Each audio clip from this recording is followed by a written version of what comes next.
Blade of the Immortal é uma série de mangá seinen para o público adulto, publicado pela Kodansha entre 93 e 2012.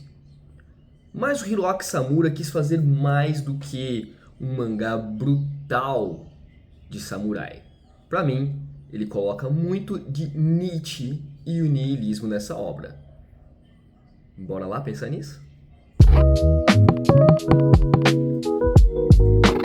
Olá, meninos e meninas, senhoras e senhores, rapazes e raposas, vocês estão bem? Eu sou o Kim Martins, você está no Review Express, esse canal dedicado a falar de leitura, e hoje eu vou me arriscar na seara da filosofia, torçam por mim. Não é um assunto que eu domino, mas eu me interesso bastante por isso, pesquiso algumas coisas, leio de vez em quando, então quando eu li Blade, eu notei um pouquinho do niilismo que o Nietzsche constrói.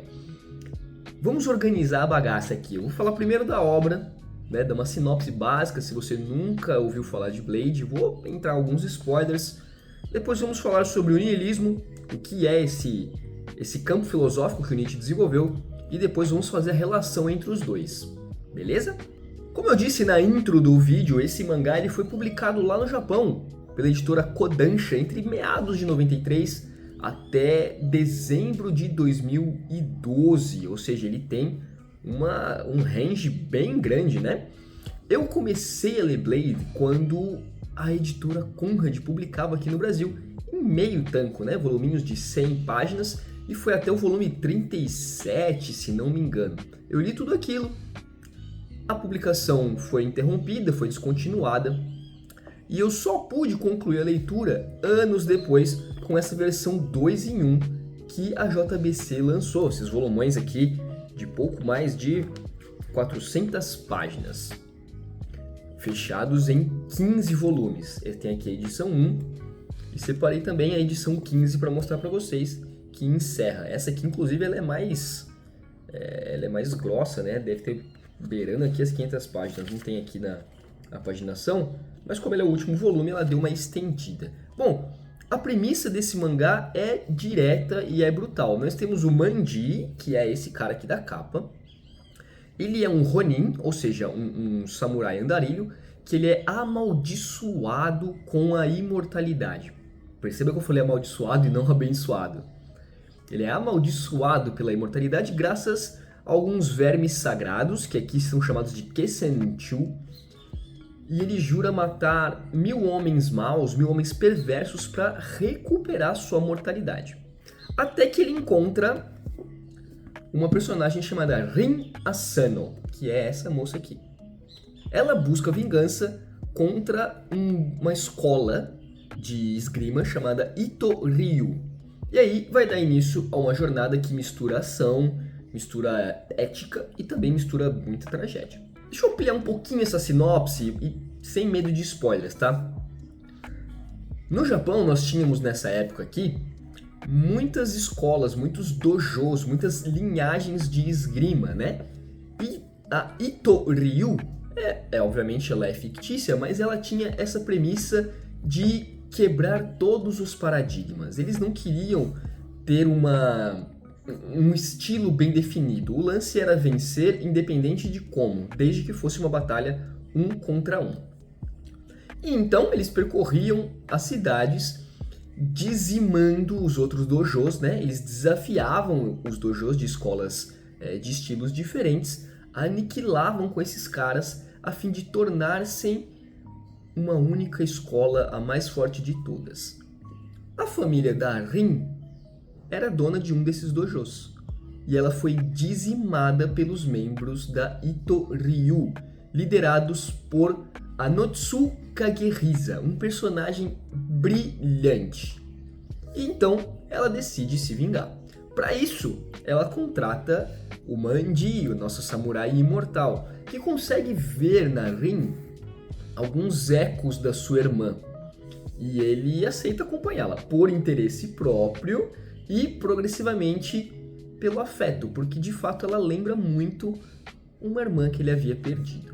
Então a narrativa expande muito rapidamente. Vão surgir facções, além da Ito Ryu, surge a Mugai Ryu, a Rokidan, outras forças do shogunato, conflitos políticos, conflitos pessoais, personagens cujo passado justifica ou até complica suas escolhas violentas. Ao longo do percurso, a retórica maniqueísta, né, de bem versus mal, cara, ela é progressivamente destruída, ela é caída por terra. Você descobre que a ideia do Manji de matar 1000 homens maus é um critério moral muito instável e que a violência sempre gera mais violência. No final da trama, aqui no volume 15, nós temos Isso, como a premissa é a vingança contra o Anotsu, não é nenhum spoiler dizer que no final da trama nós vamos ter um confronto contra o Anotsu.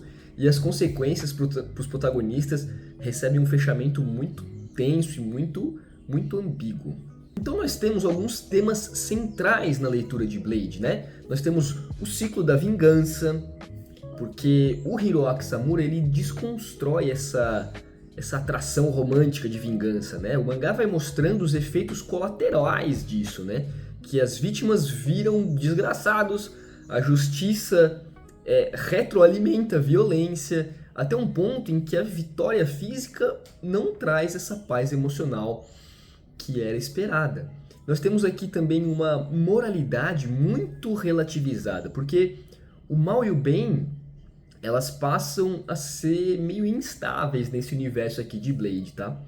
Nós temos muito lance do corpo e da deterioração, porque a imortalidade do Manji e as doenças de personagens, como essa outra aqui, ó, a Maki, transformam o corpo num negócio muito bizarro, como um instrumento, como mercadoria, como um registro da história pessoal. A violência física em Blade é mostrada sem censura nenhuma e isso é parte do argumento do mangá, não tá aqui só pra chocar. O corpo dos personagens conta as histórias que as ideias abstratas podem não alcançar.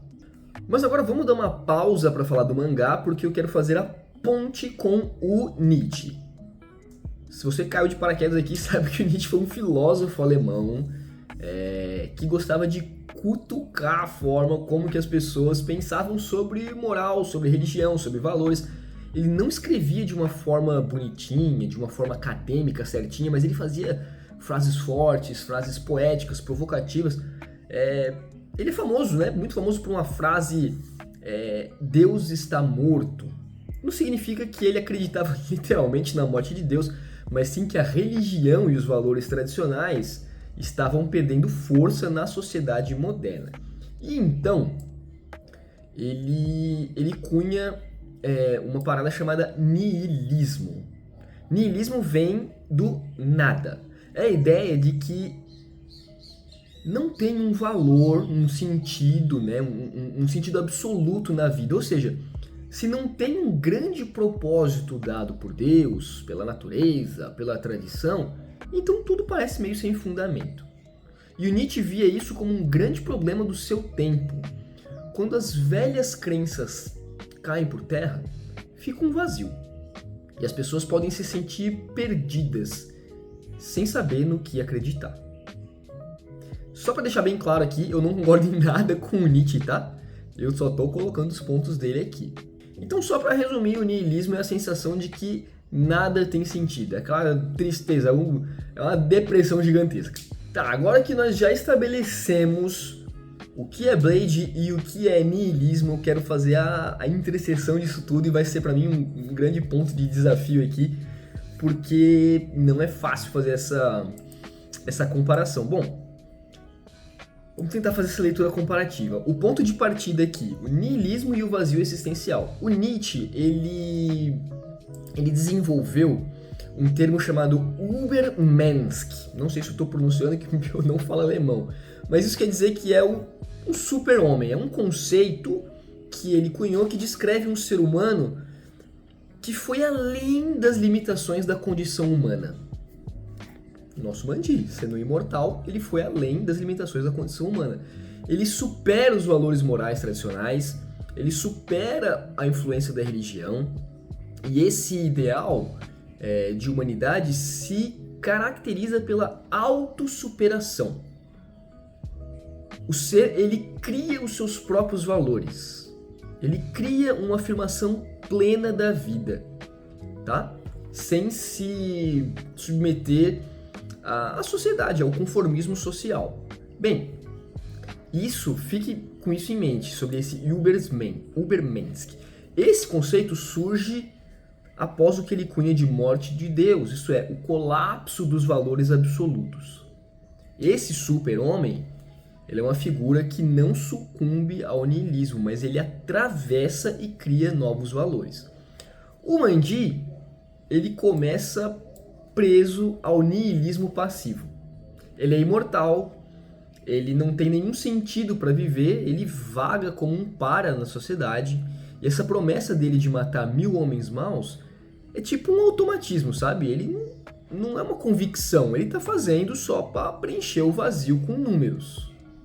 Nesse ponto, o Manji está longe do Übermensch, tá? Do super-homem, mas ele está mais próximo de alguém esmagado pelo peso do niilismo.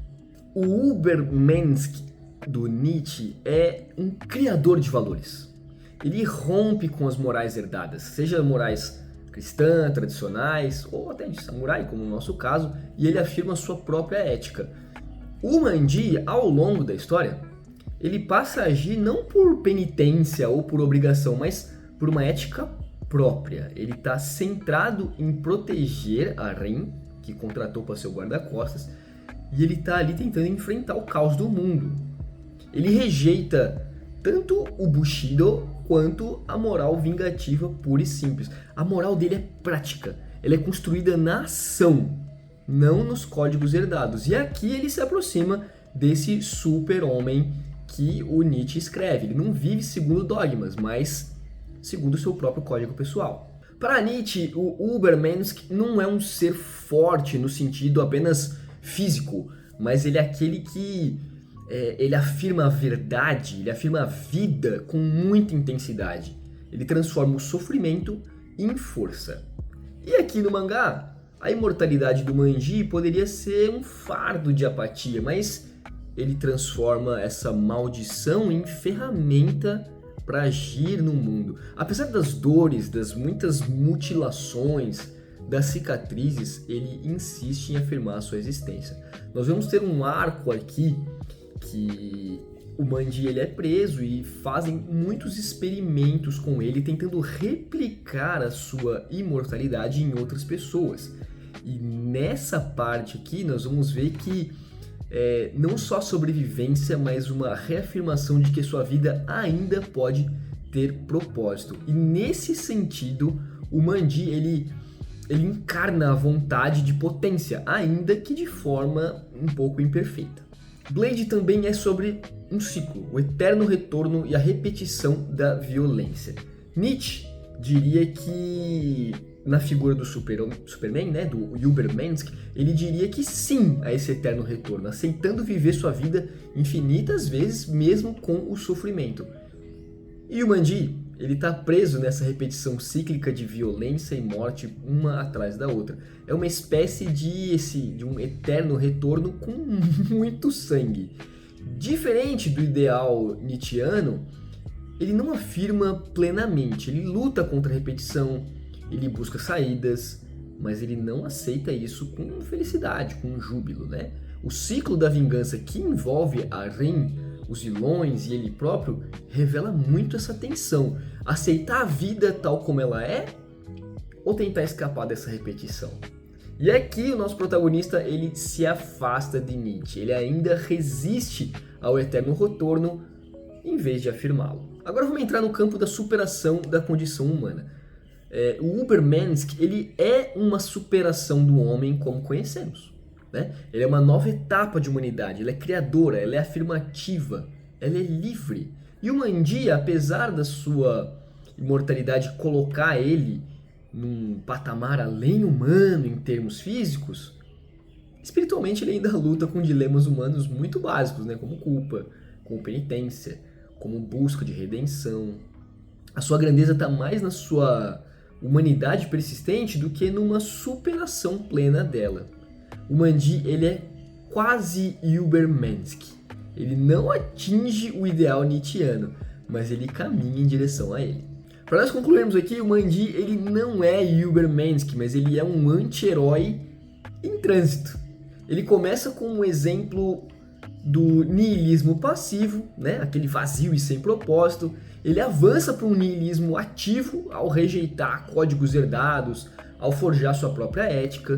E ele quase chega na figura do Ubermensch pela criação de valores e pela vontade de potência, mas ele ainda não abraça plenamente o eterno retorno e nem a afirmação radical da vida. Em termos nietzschianos, o Manji é um homem em luta com o niilismo. Ele não é além do homem realizado. O seu fascínio está exatamente nessa incompletude. Ele é um personagem que vive a transição. Ele carrega o peso de ser humano demais, mesmo quando ele transcende a humanidade com a sua imortalidade. No fim das contas, Blade of the Immortal é uma leitura essencial para quem quer um mangá que confronte ética, violência, redenção sem concessões românticas. Obviamente indicado para leitores adultos, tolerantes à representação explícita de violência e que se interessam em personagens moralmente complexos. Eu recomendo a obra para quem quer ver o potencial do mangá como uma literatura gráfica capaz de articular ação, filosofia, como eu fiz essa exposição agora, e um estilo visual muito ousado. Com a ressalva de que é uma leitura que exige disposição emocional e certa paciência com as narrativas mais amplas. Blade of the Immortal está sendo republicado pela JBC. Você acha os volumes disponíveis com certa facilidade e eu recomendo com muita força. Bem, esse foi o vídeo de hoje, um pouquinho diferente, espero que você tenha curtido essa viagem filosófica. E se gostou do vídeo, já sabe, clica aí no joinha. Sou Kim Martins, beijo no seu bumbum e até a próxima.